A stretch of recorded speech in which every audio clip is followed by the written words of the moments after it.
हिंदू धर्म में ऐसे कई रहस्यमय जगहों के बारे में बताया गया है जिनका निर्माण कुछ अलग ही ढंग से किया गया है।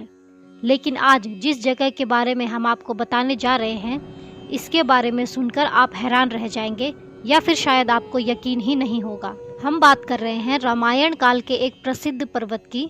बता दें कि इस पर्वत का रामायण में कई बार जिक्र किया गया है। इसका नाम ऋष्यमुख पर्वत है।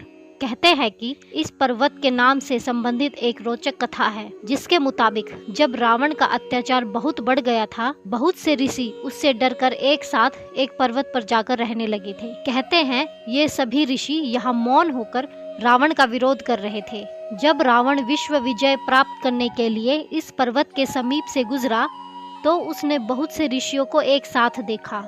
तो उसने उनके इकट्ठा होने का कारण पूछा तो राक्षसों ने उसे बताया कि महाराज, आपके द्वारा सताए हुए ऋषि मूक यानी मौन होकर यहाँ आपका विरोध कर रहे हैं। ये सुनकर रावण को क्रोध आ गया और उसने एक एक करके सारे ऋषियों को मार डाला। कहा जाता है कि उन्हीं की अस्थि अवशेषों से यह पहाड़ बन गया।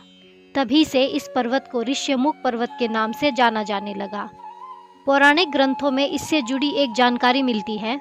रामायण के अनुसार ऋष्यमुख पर्वत में ऋषि मतंग का आश्रम था। बाली ने दुंदुभी असुर का वध करके दोनों हाथों से उसका मृत शरीर एक ही झटके में 1 योजन दूर फेंक दिया था।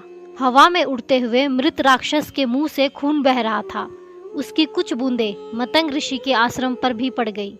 मतंग यह जानने के लिए कि यह किसने किया है, अपने आश्रम से बाहर निकले। उन्होंने अपने दिव्य तप से सारा हाल जान लिया और जब उन्हें पता चला कि ये बाली ने किया है तो उन्होंने उसे शाप दिया कि अगर वह कभी भी ऋष्यमुख पर्वत के 1 योजन के पास भी आएगा तो अपने प्राणों को खो बैठेगा। कहते हैं कि इस बात के बारे में बाली के छोटे भाई सुग्रीव को पता था। इसी कारण से जब बाली ने सुग्रीव को देश से निकाल दिया और उसे मारने की कोशिश करने लगा, तब सुग्रीव ने अपने प्राण बचाने के लिए ऋष्यमुख पर्वत में जाकर शरण ली थी।